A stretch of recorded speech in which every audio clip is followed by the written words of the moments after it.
Hello friends, नमस्कार। Ranker maker में आप लोगों का स्वागत है। जैसे कि हम लोग देख रहे थे यूपीएससी का हम 2023 वाला पेपर आपका सॉल्व करा रहे हैं, है ना। तो इसमें टाइप्स ऑफ क्वेश्चंस आप लोगों को पता चल रहे हैं किस टाइप के क्वेश्चंस आए थे। इसमें हमने पार्ट 1 करा दिया। पार्ट 1 में 1 से लेके 25 क्वेश्चन तक थे, और पार्ट 2 हो गया जिसमें आपका 26 से लगता 50 क्वेश्चंस थे। तो ये पार्ट 3 रहेगा जिसमें हम क्वेश्चन नंबर 51 से स्टार्ट करेंगे और आई थिंक 75 तक कवर कर देंगे इसको। ठीक है, एक क्लास और बनाएंगे, 4 क्लास, उसमें इसके 4 पार्ट में पूरा पेपर। देखिए पेपर बड़ा रहता है, एक्सप्लेनेशन भी इसका बता रहे हैं, तो इस वजह से छोटा छोटा वीडियो डाल रहे हैं, एक क्लास में कोशिश नहीं कर रहे हैं। बकाया मॉक टेस्ट लगा रहे हैं। बस ये प्रीवियस ईयर का जो लास्ट ईयर से थोड़ा सा पैटर्न चेंज होके आया था, तो इस वजह से इसको हम लोग देख रहे हैं, ज़्यादा फोकस करके नहीं। बकाया अब जो भी टेस्ट लगा रहे हैं कहीं से, वो काफ़ी हेल्पफुल है। But types of questions pattern हमें देखना ज़रूरी रहता है। चलिए, क्वेश्चन नंबर हमारा 51 है, जिसमें लिखा है जननी सुरक्षा योजना के संबंध में निम्नलिखित कथनों पर विचार कीजिए। फर्स्ट इसमें लिखा है कि यह राज्यों के स्वास्थ्य विभाग की एक सुरक्षित मातृत्व की योजना है। दूसरे में लिखा है इसका उद्देश्य गरीब गर्भवती महिलाओं में मातृ तथा नवजात शिशु मृत्यु दर में कमी लाना है। तीसरे में लिखा है इसका लक्ष्य गरीब गर्भवती महिलाओं के लिए स्वास्थ्य केंद्रों में प्रसव को बढ़ावा देना है। चौथा लिखा है आपका कि इसके उद्देश्यों में 1 वर्ष की आयु तक के बीमार बच्चों को लोक स्वास्थ्य सुविधाएं प्रदान करना शामिल है। तो यहाँ पे ये 51 का जो क्वेश्चन नंबर है, इसका आंसर है वो आपका हो जाएगा उपरोक्त में से कितने कथन सही हैं। तो इसमें सही वाला लिखा था, तो आई थिंक इसमें सभी चारों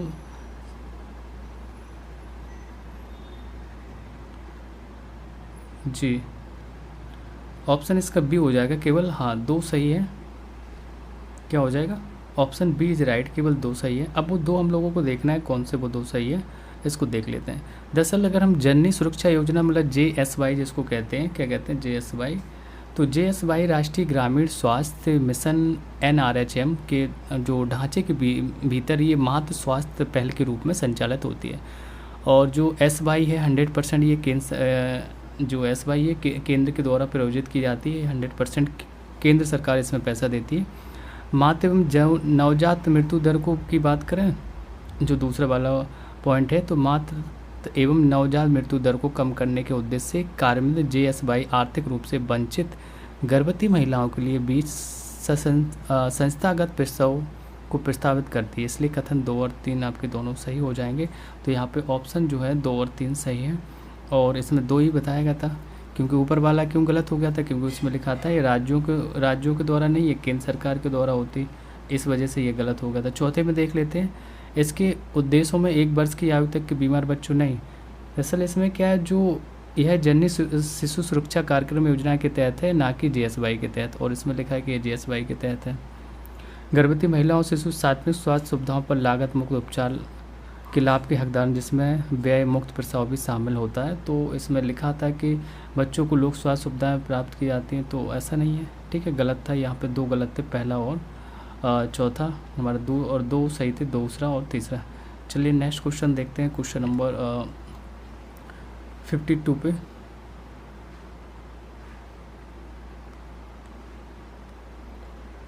में लिखा है कि एनीमिया मुक्त भारत रणनीति के अंतर्गत की जा रही जो व्यवस्थाओं के संदर्भ में निम्नलिखित कथनों पर विचार करने के एनीमिया के लिए जो हमारी भारत की जो रणनीति है वो किस टाइप की है। तो ये 4 विचार दिए गए हैं, इसमें से आपको बताना क्या है। तो इसमें लिखा है कितने कथन सही है नीचे, तो कितने बताने हैं 4 में से। इसमें स्कूल जाने से पूर्व प्री स्कूल बच्चों, किशोरों और गर्भवती महिलाओं के लिए रोग निरोधक कैल्शियम पूरकता प्रदान की जाती है। पहला ये था आपका, ठीक है। और दूसरे में लिखा है इसमें शिशु जन्म के समय देरी से रज्जु बंद करने के लिए अभियान चलाया जाता है। इसमें बच्चों और किशोरों की निर्धारित अवधियों पर कृमि मुक्ति की जाती है। नंबर 4 वाला है जिसमें लिखा है इसमें मलेरिया, हीमोग्लोबिनोपैथी और फ्लूओरोसिस पर विशेष ध्यान देने के साथ स्थानिक बस्तियों में एनीमिया के गैर पोषण कारणों की ओर ध्यान दिलाना शामिल है। तो 52 का आपका जो ऑप्शन है यहाँ पे क्या हो जाएगा? हाँ, इसका ऑप्शन सी इज राइट है। सी में आप क्या दिया गया है देख लेते हैं, इसको थोड़ा ऊपर नीचे करके। केवल 3 अब केवल 3 मतलब उपरोक्त में से कितने कथन सही है? केवल 3। अब 3 ये 4 दिए गए, मतलब इसमें से कहीं ना कहीं एक कोई गलत है, तो वो हम लोगों को पता करना है कौन सा गलत है ना। तो क्वेश्चन इस टाइप की बनती है, ध्यान देना कि 4 दिए गए हैं, कौन सा सही है, कौन से कितने सही है। अब सही तो हैं कितने, लेकिन उसमें से कौन है वो देखना है, ठीक है। तो पहले से हम रीड करते हैं। यहाँ पे वैसे कथन की बात करें तो पहला गलत हो जाएगा आपका, 1 मिनट, ये गलत हो जाएगा, बकाया 2, ये सारे तीनों सही है। क्यों गलत है? क्योंकि यहाँ पे जो पहले में लिखा था प्री स्कूल नहीं, इसमें 2000, क्योंकि कैल्शियम जो अनुपूरण पर ध्यान केंद्रित नहीं करता है, बल्कि यह रोग निरोधी आयरन और फोलिक एसिड अनुपूरण प्रदान करने पर ध्यान केंद्रित करता है, इस वजह से ये गलत हो गया था। थोड़ा एक्सप्लेनेशन और अगर देखेंगे तो 2018 में भारत सरकार ने महिलाओं और बच्चों और किशोरों जैसे कमज़ोर आयु समूह में एनीमिया को कम करने के लक्ष्य के साथ एनीमिया मुक्त भारत जैसे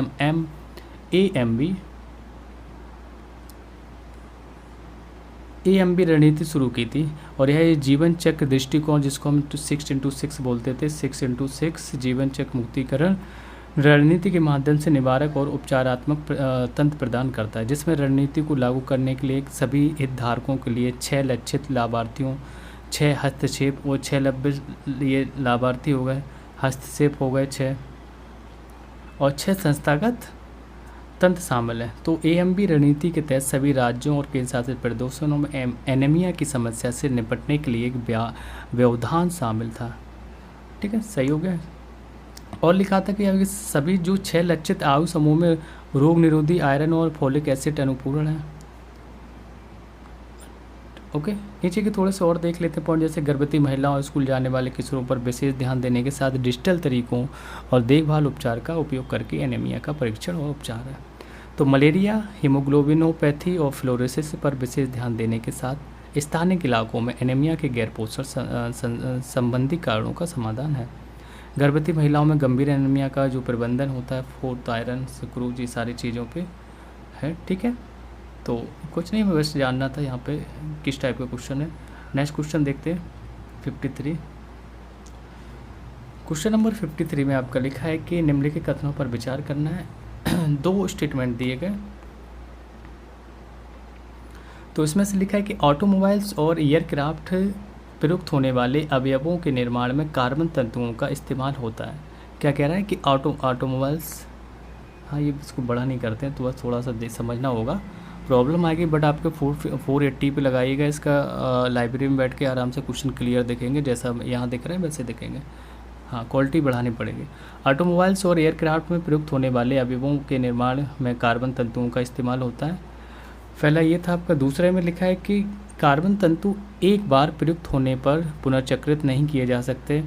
तो यहाँ पे केवल उपयुक्त कथन में से कौन सा सही, तो पहला ही सही है, मतलब पहला वाला बिल्कुल राइट है। यहाँ दूसरा वाला ऑप्शन गलत था, क्योंकि जो कार्बन फाइबर बेहद मजबूत और हल्के पदार्थ हैं जिनका उपयोग ऑटोमोबाइल और विमान क्षेत्रों में सहित कई उद्योगों में भी हम कर सकते हैं। लेकिन जो दूसरा दिया था वो क्यों गलत है, क्योंकि मिश्रित सामग्रियों की प्रकृति के कारण जिनमें कार्बन फाइबर का अक्सर उपयोग किया जाता है, कार्बन फाइबर का पुनर्चक्रण मुश्किल हो सकता है। और इसमें क्या लिखा था, पुनर्चक्रण नहीं किया जा सकता, मुश्किल हो सकता है, मतलब कहीं ना कहीं थोड़ा बहुत हो सकता है। हालांकि कार्बन फाइबर रिसाइकलिंग के लिए तकनीक और प्रौद्योगिकी विकसित की गई है और आगे बढ़ रहा है।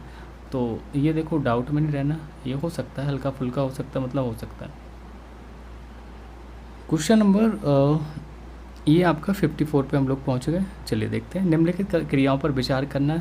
3 उपरोक्त में से कितनी क्रियाओं में त्वरणमापी, जिसको हम एक्सेलेरोमीटर के प्रकार की आवश्यकता है।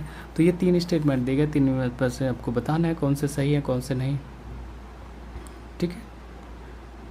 तो पहले में लिखा है कार क्रैश या टक्कर का जिससे एयरबैग लगभग तुरंत फैल जाते हैं, पता लगाना। तो ये बिल्कुल सही है, क्योंकि इससे ही आपका त्वरणमापी जो एक्सेलेरोमीटर होता है आपका, अगर आप कार बहुत तेज़ चला रहे हैं स्पीड से तो एयरबैग खुल जाता है। अभी आपको करंट का ही देखा हुआ 17 साल का नाबालिग लड़का था ना, 17,000 की अपने बाप की पैसे की दारू पी के 200 की स्पीड से गाड़ी चला रहा था, तो उसके सारे एयरबैग खुले हुए थे। तो दूसरा था कि लैपटॉप अचानक धरातल पर गिर पड़ने का जिससे हार्ड ड्राइव तुरंत बंद हो जाता है, पता लगाना। बिल्कुल सही है, ये नई न्यू टेक्नोलॉजी आ रही है कि अगर आपका लैपटॉप है गिरता है तो उससे क्या होगा, वो अपने से ही उसको बंद कर देगा। तो ये दोनों यहाँ पे सही हो चुके हैं अभी तक। तीसरा देखते हैं स्मार्टफोन के झुकाव का, जिससे प्रोटेक्ट और लैंडस्केप मोड के बीच प्रदर्शन डिस्प्ले घूम जाता है, पता लगाना। तो ये भी सही है। यहाँ पे ऑप्शन आपके जो है ना वो तीनों सही हैं, तो ऑप्शन हम बोल सकते हैं यहाँ पे सी वाला इज़ राइट है। अब सी नीचे लिखा है तो आप यहाँ पे देख लीजिए कि सी वाला आपका सही है। ठीक है, क्लियर हो गया। तो एक्सेलेरोमीटर एक उपकरण है जो फ्री फॉल के सापेक्ष अनुभव और होने वाले त्वरण को मापता है। कार दुर्घटना हो आपका, जैसे कार का टक्कर लगना, फ़ोन को ओरिएंटेशंस में परिवर्तन करना, गति और जो ओरिएंटेशंस में परिवर्तन का पता लगाने की ये इसकी क्षमता के कारण इसमें हम अनुप्रयोगों की विशाल श्रृंखला देख सकते हैं। ऑप्शन सी इज़ राइट था। यहाँ पे सी मतलब सभी तीनों थे। इंग्लिश वाले भैया लोग पूछ रहे थे भैया इंग्लिश में भी आते, तो देखो इंग्लिश में लिखा है, लेकिन हम इसको इंग्लिश में सॉल्व नहीं करा रहे हैं क्योंकि बस केवल हिंदी वालों के लिए फोकस किया जा रहा है। ठीक है, काफ़ी बड़ा वीडियो हो जाएगा। चलिए क्वेश्चन नंबर हम लोग 55 पे आ गए। तो 55 में लिखा है कि पुनर्संरचनाशील एक्वाकल्चर प्रणाली, ध्यान देना, पुनर्संरचनाशील एक्वाकल्चर प्रणाली जैव निस्यंदकों मतलब जिसको बायो फिल्टर की भूमिका के संदर्भ में निम्नलिखित कथनों पर विचार कीजिए। क्या है इसमें कि जैव निस्यंदक बिना खाए हुए मत्स्य चारों को हटाकर अपशिष्ट उपचार प्रदान करते हैं। तो उपरोक्त में से कितने कथन सही है बताना। तो यहाँ पे केवल एक सही हो, वो पहला ही वाला सही था आपका, क्योंकि जो रिस्क रेगुलेटिंग इसको हम एक्वाकल्चर सिस्टम मतलब RAS बोल सकते हैं। RAS एक जलीय कृषि प्रणाली का एक रूप है जिसमें पानी को पुनर्चक्रित किया जाता है और उपचार के बाद पुनः उपयोग किया जाता है। तो बायोफिल्टर इन प्रणालियों का एक अभिन्न अंग है और खतरनाक मलबे को जैविक रूप से फिल्टर करने का काम करता है। इस वजह से आपका ये सही था। ठीक है, नेक्स्ट देखेंगे तो बायोफिल्टर मुख्य रूप से बिना खाए हुए मत्स्य चारे जैसे ठोस अवशेषों को हटाने के लिए डिजाइन नहीं किए गए हैं। इनका उपयोग विघटित प्रदूषकों को जैविक परिवर्तन के लिए किया जाता है। तो विशेष रूप से मछली के उत्सर्जन से उत्पन्न जो विषाक्त अमोनिया की को नाइट्रेट में और फिर बहुत कम हानिकारक नाइट्रेट में नाइट्रीकरण करके रूप में ये परिवर्तन किया जाता है। ठीक है, तो इसमें से कितने कथन सही हैं? तो केवल एक कथन सही था आपका।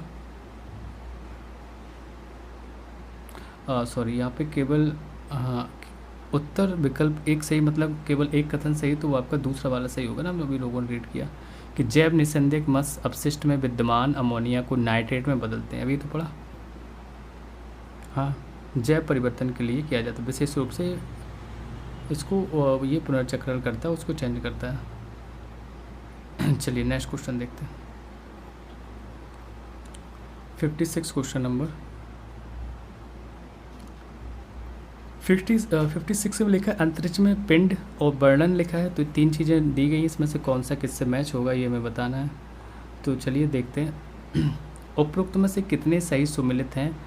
तो कितने सही सुमिलित है वो देखना है। पहले में लिखा है सैफिड्स तारे जो समय समय पर चमकते और मंद होते हैं, इनको हम कहते हैं। तो सैफिड्स क्या हैं? जो तारे हैं जो समय समय पर चमकते हैं और मंद होते हैं। निहारिकाओं की बात करें तो निहारिकाएं अंतरिक्ष में धूल और गैस के विशाल बादल हैं। तो निहारिकाएं भी आपका मैच नहीं है।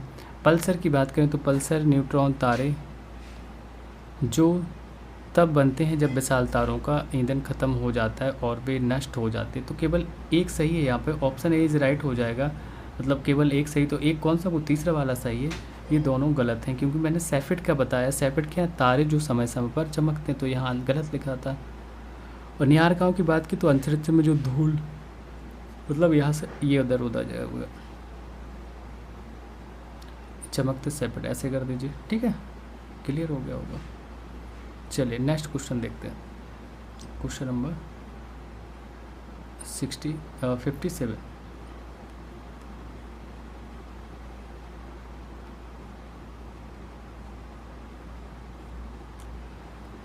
57 में लिखा है कि निम्नलिखित देशों में से किस एक के पास अपनी उपग्रह मार्ग निर्देशन में इसको नेविगेशन प्रणाली कहते हैं। तो किसके पास भाई? कौन सा ऐसा देश है जो कहीं ना कहीं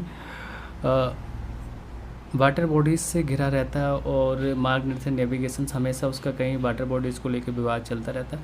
जापान कहीं चलता है चीन के साथ कहीं ना कहीं, तो ऑप्शन डी राइट हो जाएगा। क्या हो जाएगा? जापान, क्योंकि जापान के पास क्षेत्रीय नेविगेशन उपग्रह प्रणाली है जिससे वो क्वासी जेनिथ सैटेलाइट सिस्टम मतलब QJEDSS कहा जाता है। तो विश्व की 4 वैश्विक नेविगेशन उपग्रह प्रणालियाँ हैं, जिसकी अगर हम बात करें सबसे पहले आपका USA आ जाएगा। USA का ग्लोबल जो पोजिशनिंग सिस्टम GPS जैसे हम कहते हैं, तो ये USA का है आपका। GPS जो हम लोग यूज करते हैं आज की डेट में देखते हैं, तो ये USA का है। फिर रूस का आएगा, तो रूस का जो है आपका वो ग्लोबल नेविगेशन सिस्टम की बात करते हैं, GLONASS है, GLONASS GLONASS GLONASS है। फिर चीन का आपका BeiDou है, नेविगेशन सैटेलाइट सिस्टम है। यूरोपीय संघ को हम गैलीलियो के इसका जो नेविगेशन सिस्टम है। तो भारत के पास एक क्षेत्रीय नेविगेशन उपग्रह प्रणाली भी है जिसे हम the Indian regionals navigation satellite system मतलब IRNSS या हम इसको नेविक के नाम से भी जानते हैं, ये भारत का था। ठीक है, यहाँ पे हम जापान की बात कर रहे थे, बस अपन उपग्रह वाला पूछा था ना, तो वो जापान।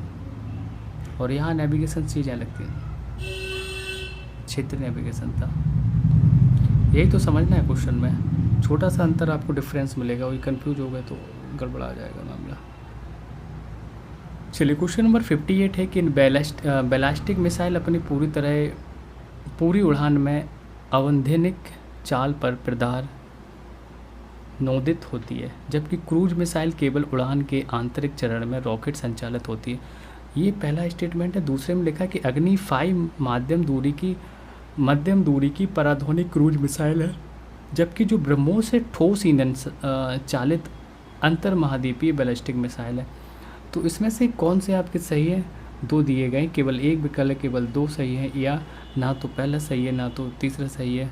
क्या हो सकता है? तो ऑप्शन यहाँ का डी आपका राइट हो जाएगा, क्योंकि यहाँ डी में लिखा है कि कोई भी सही नहीं है। तो क्या उसको ऊपर कर लेते हैं और क्वेश्चन अपना देखते हैं। ऑप्शन डी मतलब कोई भी सही नहीं। क्यों सही नहीं है? क्योंकि जो रॉकेट इंजन बैलिस्टिक मिसाइलों को उनके पूरे उड़ान पथ के दौरान शक्ति प्रदान करते हैं।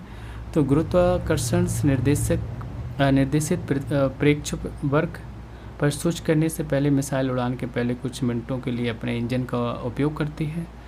दूसरी ओर क्रूज मिसाइलें जेट चालित होती हैं और पूरे रास्ते संचालित उड़ान में रहती हैं। तो अग्नि जो 5 है एक भारतीय अंतर महाद्वीपीय मिसाइल है जो परमाणु हथियार पहुंचा सकती है। यह ठोस ईंधन के एक टैंक पर 5000 किलोमीटर से अधिक चल सकता है। तो ब्रह्मोस को भारत और रूस से मिलाकर बनाया गया और ये एक सुपरसोनिक क्रूज मिसाइल है। पता है आपको, यहाँ से ब्रह्मपुत्र नदी भारत की और वहाँ से मुंगसूस नदी, तो यहाँ पे मिला के दोनों को ब्रह्मोस बनाया गया था। एक सुपरसोनिक क्रूज मिसाइल है। इसके प्रणोदन का प्रारंभिक चरण ठोस है, जबकि दूसरा चरण तरल रैमजेट है। चलिए क्वेश्चन नंबर 59 को हम लोग देखते हैं।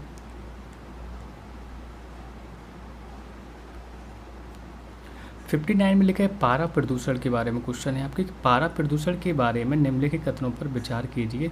3 स्टेटमेंट दिए गए, कौन से सही है कौन से गलत, ये आपको बताने हैं। तो उपरोक्त में से कितने कथन सही हैं बताने। थोड़ा और ऊपर कर लेते हैं, ठीक है। तो स्वर्ण खनन है जो गतिविधियां विश्व में पारा प्रदूषण का स्रोत है, बिल्कुल सही है। एक दो रीड के करके ही इसको पता चल गया कि क्या है गलत क्या रहे हैं इसका, है ना। जो सौर प्रदूषण के बारे में, तो स्वर्ण खनन है जो गतिविधि विश्व में पारा प्रदूषण का स्रोत है। दूसरा लिखा है कोयला आधारित ऊष्मीय शक्ति संयंत्र थर्मल पावर प्लांट से पारा प्रदूषण होता है, बिल्कुल सही है, इससे भी पारा प्रदूषण हो रहा है। तीसरे में लिखा है कि पारा के संपर्क में आने का कोई ज्ञात सुरक्षा स्तर नहीं है। हाँ, यहाँ पर कोई ज्ञात सुरक्षा स्तर नहीं है, तो ऑप्शन सी इज राइट हो जाएगा, क्योंकि यहाँ पे आपके तीनों सही हो रहे हैं। उपरोक्त में से कितने कथन सही थे? तीनों सही है, क्योंकि जो पारा का उपयोग अक्सर सोने की खनन जो प्रक्रिया में किया जाता है, विशिष्ट रूप से जो कारीगर और छोटे पैमाने के संचालन में, है ना। तो परिणाम स्वरूप पारा पर्यावरण में फैलता है, जिससे पारा प्रदूषण होता है, तो ये सही था। दूसरे में था कि कोयले में कुछ मात्रा में पारा मौजूद होता है। कोयले से जो चलने वाले थर्मल पावर प्लांट जितने भी हैं, ये जो दहन प्रक्रिया होती है ना इसमें, तो दहन प्रक्रिया के दौरान पारे के उत्सर्जन के कारण पारा प्रदूषण भी होता है। तीसरा था कि पारा का जो संपर्क चाहे तीव्र हो या पुराना, तो विकास के किसी भी चरण में नकारात्मक परिणाम हो सकता है। इस वजह से हमें पारा एक अत्यंत खतरनाक तत्व साबित होता है और जोखिम की कोई सुरक्षित सीमा स्थापित नहीं की गई है। किस चीज़ से इससे बचा सकता है, क्या जोखिम हो सकता है, इस वजह से। क्वेश्चन नंबर 60 देखते हैं हम लोग। तो क्वेश्चन नंबर 60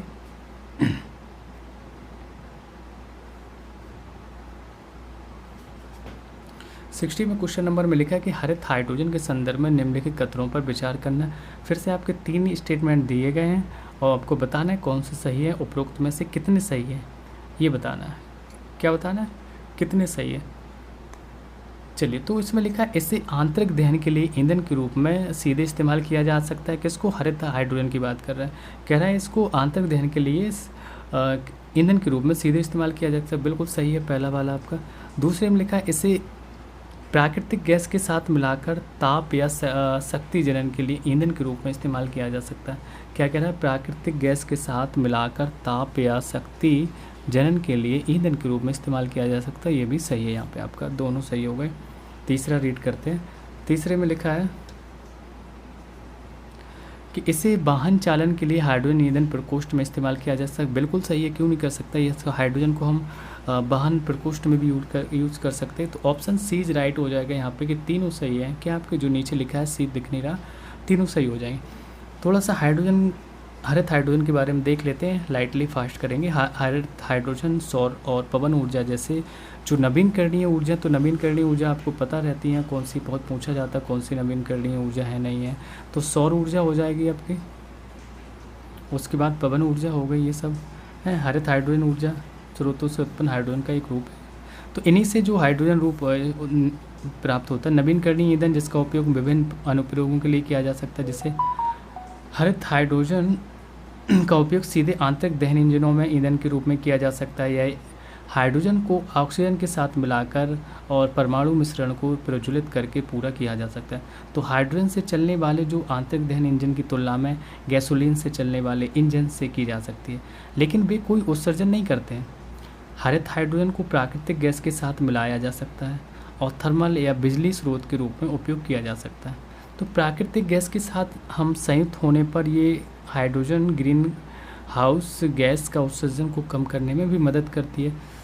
तो हम बोल सकते हैं कि हाइड्रोजन जो ईंधन सेल, हरित हाइड्रोजन का उपयोग हाइड्रोजन के ईंधन सेल बनाने, जैसे वाहनों की बिजली देने के लिए किया जा सकता है ना।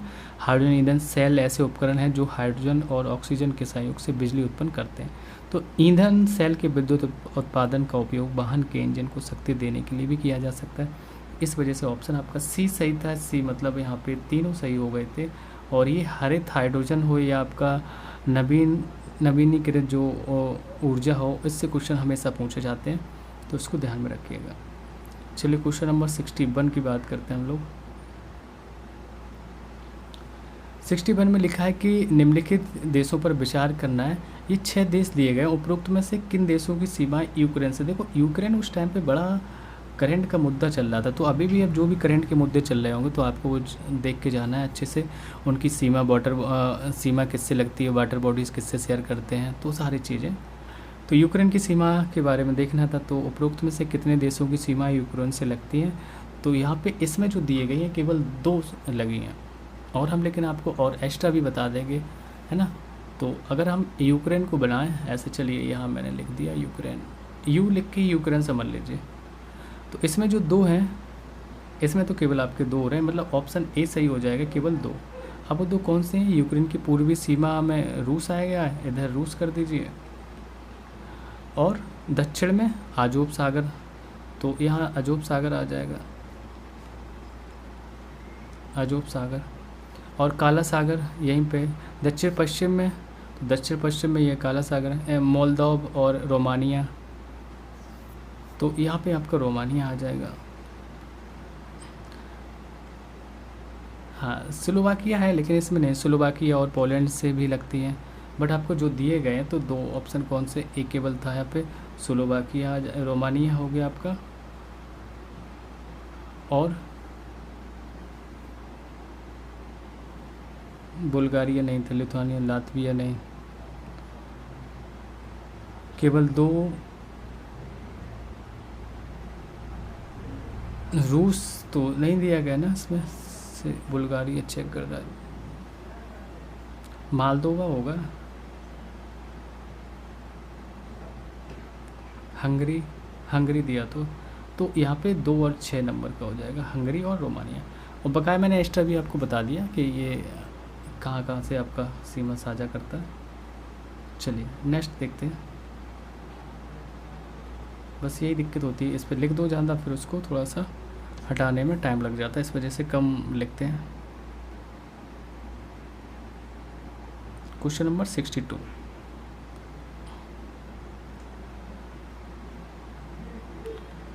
चलिए क्वेश्चन नंबर 62 देखते हैं। इसमें लिखा है पृथ्वी के वायुमंडल के संदर्भ में निम्नलिखित कथनों में से कौन सा एक सही है। एक ही सही है और वो भी पृथ्वी के वायुमंडल के बारे में पूछा है, तो आप बता दीजिए कौन सा सही हो जाएगा। पहले में लिखा है भूमध्य पर प्राप्त होने वाले सूर्यताप की कुल मात्रा ध्रुवों पर प्राप्त होने वाले सूर्यताप की कुल मात्रा की लगभग 10 गुनी होती है। बिल्कुल गलत लिखा है, ऐसा नहीं होता है, 10 गुनी नहीं होती। अवरक्त किरणें सूर्यताप के लगभग 2/3 भाग पर भाग हैं, तो ये भी गलत है। अवरक्त किरणें 2/3 भाग पर नहीं है। अवरक्त तरंगें निचले वायुमंडल में संकेंद्रित जलवाष्प द्वारा बृहद रूप से अवशोषित होती है, ये बिल्कुल सही है आपका। और अवरक्त तरंगे विकिरण की बस एक ही देखना था, तो डी वाला भी कहीं ना कहीं गलत ही होगा। देखिए पहले की बात करें, पहला क्यों गलत है, क्योंकि जो यह सच है कि भूमध्य रेखा को ध्रुवीय की तुलना में अधिक प्रत्यक्ष रूप का जो प्रकाश प्राप्त होता है, बिल्कुल सही, क्योंकि जो इक्वेटर एक सीधी लाइन खींचेंगे तो हम देखेंगे यहाँ से जो सनलाइट आएगी या इधर से गिराएंगे आपको, तो इस पर तो डायरेक्ट रेज आएंगे ना, फिर यहाँ पे स्लाइड हो जाएंगे, तो अधिक ऊर्जा तो प्राप्त होती है और परिणामस्वरूप अधिक सौर ऊर्जा भी मिलती है, लेकिन अंतर 10 गुना का नहीं है, तो यहाँ 10 गुना जो लिखा था वो गलत हो गया था। दूसरा वाला देखते हैं। जबकि अवरतकरण सौर विकिरण का एक महत्वपूर्ण हिस्सा बनाते हैं, वे सूर्यताप को 2/3 हिस्से के लिए जिम्मेदार नहीं है, तो यहाँ 2/3 लिखा था, तो ये सूर्यताप के 2/3 की कोई मेजरमेंट से नहीं है, इस वजह से गलत। तीसरा तो अपना सही था, है ना, क्योंकि अब फिर से तीसरा भी देख लो, पृथ्वी की सतह से उत्सर्जित अवरोध विकिरण का एक महत्वपूर्ण हिस्सा जलवाष्प एक ग्रीन गैस है, अवशोषित किया जाता है। यह अवशोषण ग्रह के तापमान को नियंत्रित करने और ग्रीन हाउस प्रभाव को बनाए रखने के लिए आवश्यक है। चौथा वाला आपका गलत था, क्योंकि दृश्यमान प्रकाश तरंग दैर्घ्य लगभग 400 से 700 नैनोमीटर तक होती है। इंफ्रारेड जो तरंगों की तरंग दैर्घ्य दृश्यमान स्पेक्ट्रम तरंगों की तुलना में अधिक होती है और इसलिए मानव आँखों के लिए अदृश्य होती हैं। ठीक है, तो यहाँ पे दृश्यमान लिखा था, ये मानव आँखों के लिए अदृश्य होती हैं। क्वेश्चन नंबर 62 का आपका हो गया था सी सही। चलिए क्वेश्चन नंबर 63 की बात करते हैं लोग।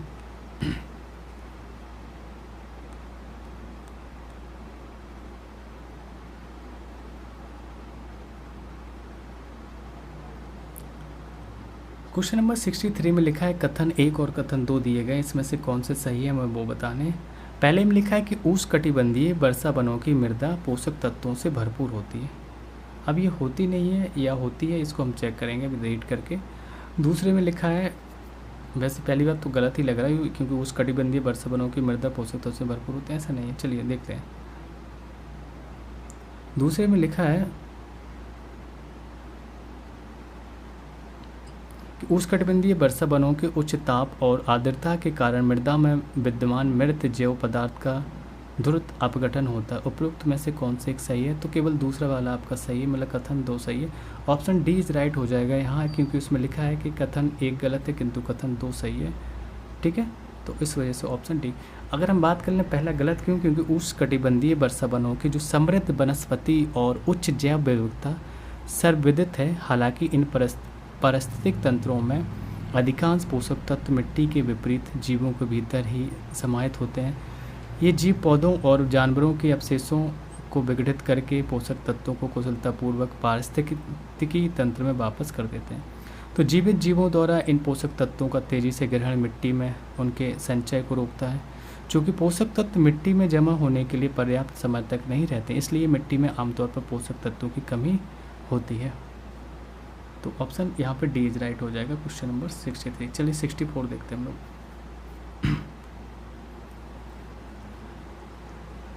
64 में भी कथन दिए गए, 2 कथन दिए गए, कौन सा सही है कौन सा नहीं। पहले में लिखा है कि ग्रीष्म ऋतु में महाद्वीपों और महासागरों के बीच तापमान विपर्यास शीत ऋतु की अपेक्षा अधिक होता है। ध्यान, यही बस ये शब्द जो आ गए ना विपर्यास, ये सारे कभी सुने नहीं रहते हैं, यही गड़बड़ कराते हैं हिंदी मीडियम वालों को। तो ग्रीष्म ऋतु में महाद्वीपों और महासागरों के बीच तापमान विपर्यास शीत ऋतु की अपेक्षा अधिक होता है। तो बस उससे मतलब नहीं, लेकिन हमारा स्टेटमेंट तो सही हो रहा है यहाँ पे, है ना। दूसरे में लिखा है कि जल की विशिष्ट ऊष्मा भूपृष्ठ की विशिष्ट ऊष्मा की अपेक्षा अधिक होती है। बिल्कुल सही है। भूपृष्ठ हम देखेंगे ये कोई सॉलिड चीज़ है, जल्दी से गर्म हो जाएगी लेकिन ठंडी भी जल्दी हो जाएगी। ये जो वाटर है तो इसकी जो सनलाइट है जो नीचे तक जाती है उसको ये गर्म कर देती है, धीरे धीरे ये ठंडा होता है। ठीक है, तो ऑप्शन ए इज राइट हो जाए। कथन 1 और कथन 2 दोनों सही तथा कथन 2 कथन 1 की सही व्याख्या कर रहा है। समझ में आ गया? बिल्कुल। हाँ, गर्मियों के दौरान अगर हम बात करें, महाद्वीप जो महासागरों की तुलना में अधिक तेज़ी से और अधिक तापमान तक गर्म होते हैं। समझ में आ गया ना। परिणाम से उनके बीच तापमान का अंतर अधिक भी होता है। अब देखो ये क्लास 6-7 के एनसीईआरटी का क्वेश्चन है। दूसरे में था कि पानी में भूमि की तुलना में अधिक विशिष्ट ऊष्मा होती है, जिसका अर्थ है कि पानी का तापमान बढ़ाने के लिए भूमि की तुलना में अधिक मात्रा में ऊष्मा की आवश्यकता होती है। यह इंगित करता है कि सौर ऊर्जा की समान मात्रा के लिए पानी भूमि की तुलना में कम गर्म होता है। हाँ, कम गर्म होता है लेकिन देर तक गर्म होता है, हमारा मतलब ये जी उसकी, हाँ वो ज़्यादा देर तक चलता है।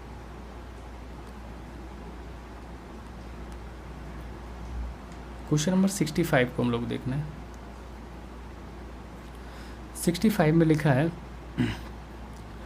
निम्नलिखित कथनों पर विचार करें कि भूकंप लेखी जिसको हम सिस्मोग्राफ में एस तरंगों से पूर्व पी तरंगें अभिलिखित की जाती हैं। क्या कह रहा है? एस तरंगों से पूर्व पी तरंगें अभिलिखित की जाती हैं, पहला था। दूसरे में लिखा पी तरंगों में अलग अलग कण तरंग प्रसार की दिशा में आगे पीछे कंपन करते हैं, जबकि एस तरंगों में कण तरंग प्रसार की दिशा के समकोणीय रूप ऊपर नीचे कंपन करते हैं। तो उपयुक्त कथनों में से कौन सा सही है? 65 का आपका सी इज राइट है। 1 और 2 दोनों सही है यहाँ पे, क्योंकि बिल्कुल सही लिखा है कि वे अधिक, अगर हम पी तरंगों की बात करें, किसकी? पी तरंगों की, तो ये वे अधिक तेज़ी से यात्रा करती हैं और सतह पर पहुँचने वाली तरंगें, ये पहली तरंगें होती हैं जो सतह पर सबसे पहले पहुँचती हैं। इन्हें हम प्राथमिक तरंगों, मतलब पी से प्राइज किसको मिलती है? फर्स्ट को, तो ऐसे इसको याद कर लो, पहली तरंगें होती हैं। प्राथमिक तरंग भी कहा जाता है इनको। पी तरंगें ध्वनि तरंगों से तुलनीय हैं। फिर गैसीय हो, तरल हो, ठोस हो, मतलब लिक्विड, सॉलिड, आपका गैसेस, तीनों फॉर्म में ये नेविगेट करती हैं। पी तरंगों की पहचान तरंग के संचरण की दिशा के समांतर कणों के आगे पीछे की गति से होती है। एस तरंगों की अगर बात करें तो एस तरंगों के गुण अगर बात करें तो ये थोड़ी देरी से सतह पर पहुंचती हैं, तो ये थोड़ा सा लेट, इसके बाद पहले ये फिर एस। वे कणों को तरंग संचरण की दिशा में लंबवत कंपन करने का कारण बनते हैं, जिससे ऊर्ध्वाधर या क्षैतिज गति उत्पन्न होती है। एस तरंगों की एक अनिवार्य विशेषता यह है कि वे केवल ठोस पदार्थों के माध्यम से ही नेविगेट कर सकती हैं। कैसे कर सकती हैं? ये केवल ठोस पदार्थों के माध्यम से नेविगेट कर सकती है। चलिए नेक्स्ट क्वेश्चन नंबर हम लोग 66 की बात करते हैं। 66 में क्या है? क्वेश्चन नंबर 66 में लिखा है कि भारत में कोयला आधारित तापीय शक्ति संयंत्रों के संदर्भ में निम्नलिखित कथनों पर विचार कीजिए। ये कितने कथन सही है बताने 3 दिए गए हैं। तो पहले में लिखा है इनमें से किसी भी समुद्र जल का उपयोग नहीं होता है। इनमें किसी में भी समुद्र जल का उपयोग नहीं होता। पहला तो बिल्कुल गलत दे दिया, चलिए यहीं पे टिक मार देते हैं। दूसरे में लिखा है कि उनमें से, अब कैसे चलिए पहले रीड कर ले। उनमें से कोई भी जल संकट वाले ज़िले में स्थापित नहीं है। अरे ऐसे आप कैसे डिसाइड कर सकते हो नहीं है? तो जल संकट तो आजकल हर जगह ही है। उनमें से कोई भी निजी स्वामित्व में नहीं है। बहुत सारे निजी स्वामित्व में कोयले क्षेत्र। तो गुजरात में जैसे मुंद्रा थर्मल पावर स्टेशन एक कोयला आधारित थर्मल पावर फैसिलिटी है जो शीतलन के लिए समुद्री जल का उपयोग करती है। तो पहला गलत हो गया था, ठीक है। दूसरे में क्या था? Mundra thermal power station Gujarat के पानी की कमी वाले कच्छ प्रांत में स्थित है। दूसरा भी गलत हो गया। टाटा पावर, अदानी पावर या रिलायंस पावर और JSW एनर्जी जो भारत के ऊर्जा उत्पादन क्षेत्र में निजी स्वामित्व उदाहरण के लिए है। तो तीनों स्टेटमेंट यहाँ पे गलत हो जाते हैं आपके क्वेश्चन नंबर 66 के। चलिए हम लोग क्वेश्चन नंबर 67 की बात करते हैं। 67 में क्या है? 67 में लिखा है कि बॉल बेचिया पद्धति का कभी कभी निम्नलिखित में से किस एक के संदर्भ में उल्लेख होता है? तो बॉल बेचिया पद्धति बताने में, हम ये बॉल बेचिया पद्धति लिखा है तो किस में यूज होता है? मच्छरों से होने वाले विषाणु रोगों के प्रसार को नियंत्रित करना। बिल्कुल सही है, पहला ही सही है। क्यों? क्योंकि अगर हम बोलबेचिया की बात करें, ये बोलबाचिया भी बोल सकते हैं इसको, तो ये विधि में मच्छरों की कुल आबादी को कम करने के लिए बड़ी संख्या में नर मच्छरों को छोड़ा जाता है। अब जब नर मच्छरों को छोड़ा जाएगा, जब ये मच्छर जंगली मादा मच्छरों के साथ संभोग करते हैं तो वो प्रजनन करने में असमर्थ होते हैं। समझ रहे हो? बढ़ाएंगे नहीं, कम ही करेंगे। इस वजह से आपका ये सही था।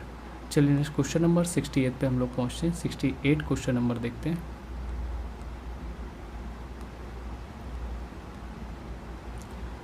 68 क्वेश्चन नंबर में लिखा है निम्नलिखित गतिविधियों पर विचार करना। 3 गतिविधियां दी गई और नीचे अगर रीड करोगे, उपरोक्त गतिविधियों में से कितनी कार्बन अभिग्रहण और विभक्ति भवन मतलब इस स्कैट्रेशन के लिए प्रायः विचार और चर्चा में लाई जाती हैं। तो बताना कौन कौन से सही है आपके। पहले में लिखा है कि ये बड़े पैमाने पर, हाँ, बड़े पैमाने पर बारीक पिसी हुई बेसाल्ट सेल खेतों में बिछाना। तो ये बिल्कुल सही है, बड़े पैमाने पर बेसाल्ट को जो बिछाया जाता है। तो दूसरे में लिखा है चूना मिलाकर महासागरों की क्षारीयता बढ़ाना। ये भी सही हो जाएगा आपका, चूना को जो मिलाकर महासागरों की क्षारीयता बढ़ाई जाती है। तीसरे में लिखा है कि विभिन्न उद्योगों द्वारा निर्मयुक्त कार्बन डाइऑक्साइड का अभिग्रहण कर उसे कार्बोनेटीकृत जल के रूप में परित्यक्त भूमिगत खानों के अंदर पंप करना। तीनों सही है। ऑप्शन यहाँ पे सी सही हो जाएगा। सी का मतलब यहाँ पे विकल्प तीनों सही है। दरअसल थोड़ा सा रीड करें इसके बारे में, एक्सप्लेनेशन देखेंगे तो CCS विभिन्न स्रोतों से कार्बन डाइऑक्साइड उत्सर्जन को कैप्चर और वायुमंडल पर उनके प्रभाव को कम करने के लिए उनका भंडारण या उपयोग करने की प्रक्रिया को संदर्भित करता है। कौन? CCS। ओके, नेक्स्ट दूसरा देखते हैं। बेसाल्ट जो कार्बन डाइऑक्साइड के साथ प्रतिक्रिया करके स्थिर कार्बोनेट बनाता है जो कार्बन को प्रभावी ढंग से संग्रहित करता है। इस तकनीकी को कार्बन कैप्चर और भंडारण के लिए एक संभावित तरीका माना जाता है। ओके, तीसरे में लिखा कि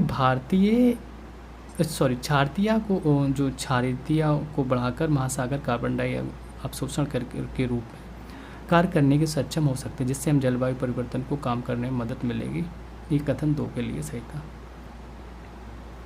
तीसरे में था कि विभिन्न उद्योगों द्वारा उत्सर्जित कार्बन डाइऑक्साइड मतलब CO2 को कैप्चर करना और इसे कार्बोनेट पानी के रूप में परित्यक्त भूमिगत खदानों में भेजना। यह गतिविधि कार्बन कैप्चर स्टोरेज मतलब CCS को संदर्भित करती है। CCS क्या है? कार्बन कैप्चर स्टोरेज, जिससे औद्योगिक प्रक्रियाओं से कार्बन डाइऑक्साइड उत्सर्जन को कैप्चर किया जाता है और दफन किया जाता है।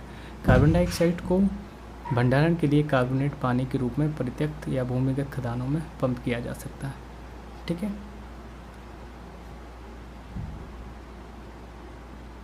हाँ 69 क्वेश्चन नंबर देखते हैं हम लोग। जी नहीं, बस 75 तक करेंगे इसमें।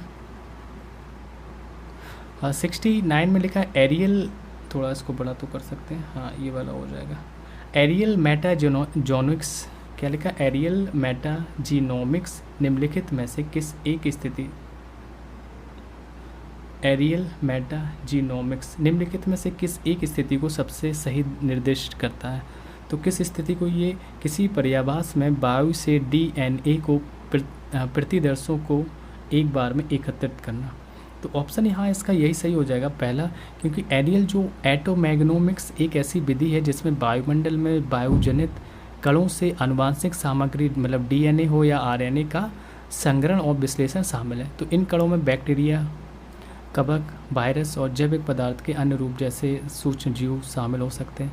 हवाई मेटागेनोमिक्स के लिए विभिन्न स्थानों और जैसे शहरी क्षेत्रों, जंगलों, महासागरों और यहाँ तक कि आंतरिक वातावरण से हवा के नमूनों को एकत्रित करना आवश्यक होता है। तो यहाँ पे ये लोग हवा के नमूने भी एकत्रित करते हैं। हम क्वेश्चन नंबर 70 पे पहुँच गए हैं। इसके बाद 5 क्वेश्चन और हैं आपके। क्वेश्चन नंबर 70 में लिखा है कि माइक्रो सैटेलाइट DNA निम्नलिखित में से किस एक मामले में प्रयोग किया जाता है? तो ये जो माइक्रो सैटेलाइट है वो आपको प्राणी जात की विभिन्न जातियों के बीच विकास परक संबंधों का अध्ययन करना होता है। तो पहला यहाँ पे सही हो जाएगा, बिल्कुल सही, 100% सही है कि जो आनुवांशिक भिन्नता के निम्न स्तर पर निम्न स्तर वाली जो आबादी की जांच करने और निकटतम संबंधित प्रजातियों के बीच आनुवंशिक संबंधों को हल करने के लिए माइक्रो सैटेलाइट्स विशेष रूप से मूल्यवान है। तो नतीजतन हम बोल सकते हैं कि जीवों की विभिन्न जो प्रजातियों के बीच विकासवादी संबंधों की जांच करते समय माइक्रो सैटेलाइट मतलब डीएनए का मुख्य रूप से उपयोग किया जाता है। क्वेश्चन नंबर 70 का ए इज राइट हो जाएगा। नेक्स्ट क्वेश्चन बात करते हैं हम लोग 71 की।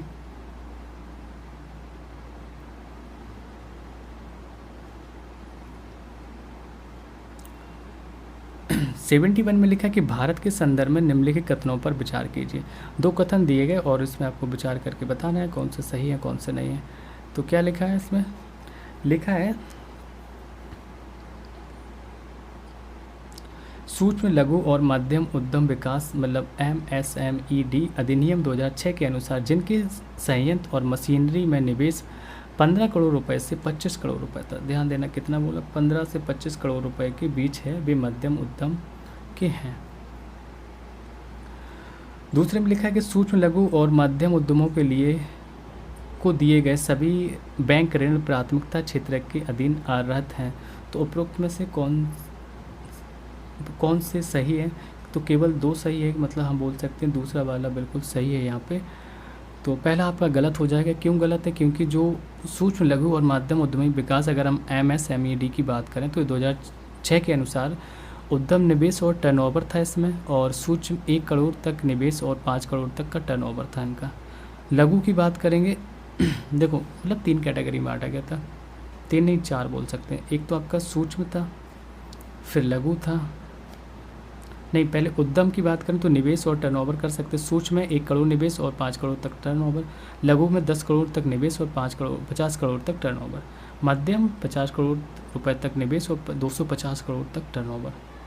तो ये भारतीय रिजर्व बैंक ने भारत में जो प्राथमिकता क्षेत्र ऋण मतलब PSL के लिए निम्नलिखित क्षेत्रों की पहचान की और कृषि, सूक्ष्म लघु और मध्यम उद्यम मतलब MSMEs के निर्यात, ऋण, शिक्षा, आवास, सामाजिक बुनियादी ढांचा, नवीकरणीय ऊर्जा और समाज के कमजोर वर्ग के लिए ये सारी चीज़ें चलाई थी। इस वजह से आपका दूसरा सही था।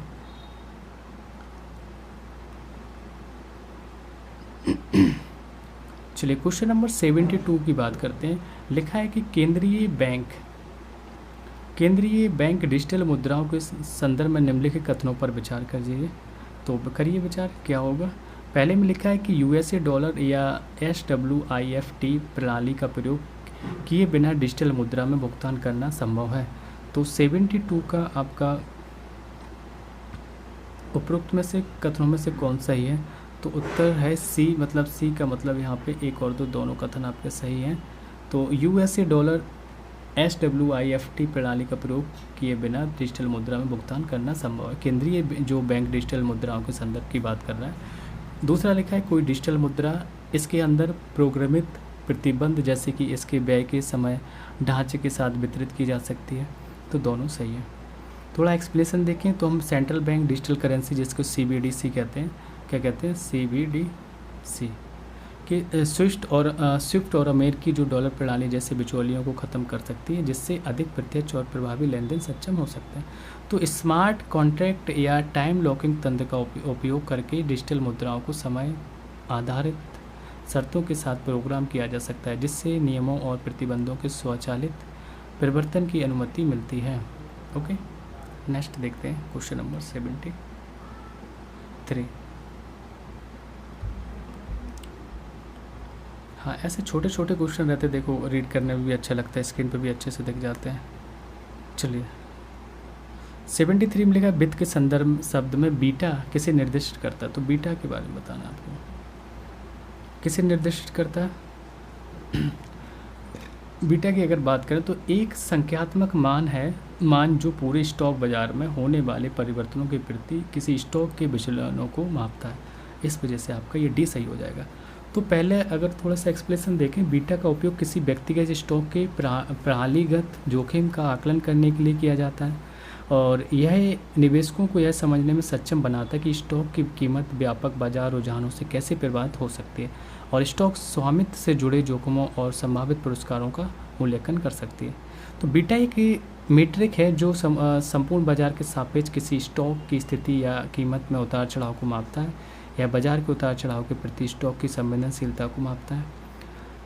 मान का बीटा यह इंगित करता है कि एक मान का बीटा यह इंगित करता है कि स्टॉक की कीमत बाजार को ट्रैक करती है। एक मान से अधिक बीटा बढ़ी हुई अस्थिरता को इंगित करता है। यह दर्शाता है कि स्टॉक बाजार में उतार चढ़ाव के प्रति अधिक संवेदनशील है। तो एक मान से कम बीटा कम अस्थिरता को दर्शाता है। यह दर्शाता है कि स्टॉक बाजार में उतार चढ़ाव के प्रति कम संवेदनशीलता है। नेक्स्ट क्वेश्चन नंबर 74 को हम लोग देखते हैं।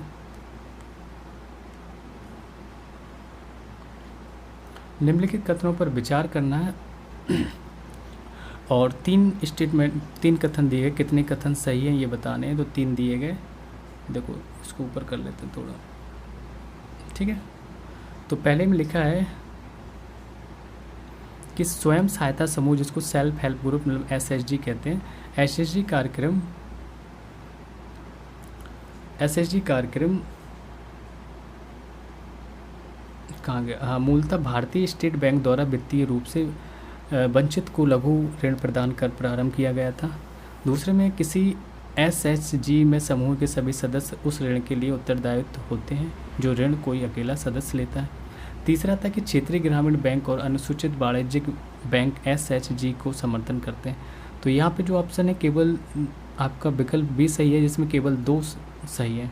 तो B में लिखा है केवल 2, तो अब वो 2 कौन से वो देख लीजिए। तो ये अगर हम यहाँ पे बात करें, समझना अच्छे से थोड़ा, यहाँ पे पहला गलत हो जाएगा, बकाया दोनों आपके सही हैं। चलिए देखते हैं।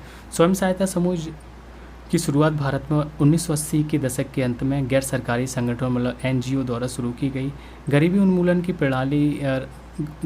उन्मूलन की रणनीति के रूप में हुई थी। वर्तमान में राष्ट्रीय कृषि और ग्रामीण विकास बैंक, जिसके हम नाबार्ड कहते हैं, क्या नाबार्ड आपका ये सारी चीज़ों को देखता है।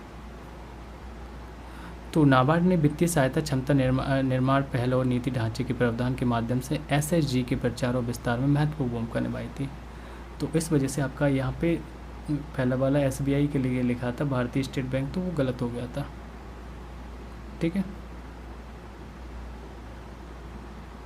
दूसरे में था कि जब SHG का कोई सदस्य ऋण का अनुरोध करता है तो समूह सदस्य की आवश्यकता और सामूहिक रूप से चुकाने की क्षमता का मूल्यांकन करता है। हाँ, कोई एक लेगा, सभी को जिम्मेदारी सबकी होती है। यदि ऋण अधिकृत है तो धनराशि व्यक्तिगत सदस्य को वितरित की जाती है, हालांकि ऋण के पुनर्भुगतान के लिए पूरा समूह संयुक्त रूप से जिम्मेदार होता है। तीसरे में था कि क्षेत्रीय ग्रामीण बैंक और अनुसूचित वाणिज्य बैंक SHG का समर्थन करते हैं। बिल्कुल सही बात थी। आज के सेशन का आपका क्वेश्चन नंबर 75 देखते हैं हम लोग। 75 में लिखा है कथन 1 और 2 दिए गए, कौन से सही है कौन से नहीं वो हमें बताना है। पहले में लिखा है कि आपका कि भारत की सार्वजनिक क्षेत्रक स्वास्थ्य देखभाल प्रणाली सीमित निरोधक, वर्धक और पुनः स्थापक देखभाल के साथ मुख्यतः रोगनाशक व्यवस्था पर ध्यान केंद्रित करती है, ठीक है। दूसरे में लिखा है भारत की स्वास्थ्य देखभाल प्रदान करने की विकेंद्रीकृत उपागम के अंतर्गत राज्य प्राथमिक रूप से स्वास्थ्य सेवाओं को जुटाने के लिए उत्तरदायी है।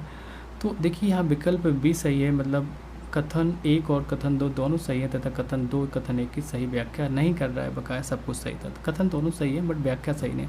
तो हम व्याख्या देख लेते हैं। तो भारत की स्वास्थ्य सेवा जो बुनियादी ढांचे का विकास उपचारात्मक सेवाओं के प्रावधान पर केंद्रित है, जिसमें अस्पतालों, विशेष चिकित्सा सुविधाओं की महत्वपूर्ण प्रबलता है।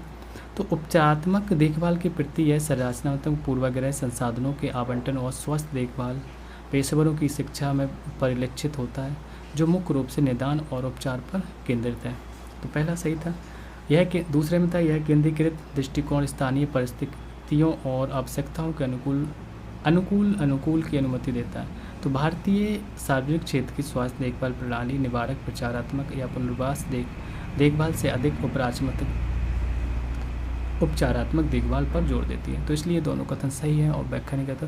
तो आई होप आप लोगों को ये पता अच्छा लग रहा होगा। इस सेशन में यहाँ पे केवल 2023 का UPSC का पेपर सॉल्व करा रहा हूँ। पहले पार्ट में मैंने फर्स्ट पार्ट में मैंने 1 से लेकर क्वेश्चन नंबर आपका 1 से 25 तक करा दिया था, 25। और दूसरे में आपको पार्ट था तो वो 26 से लेके 50 तक था।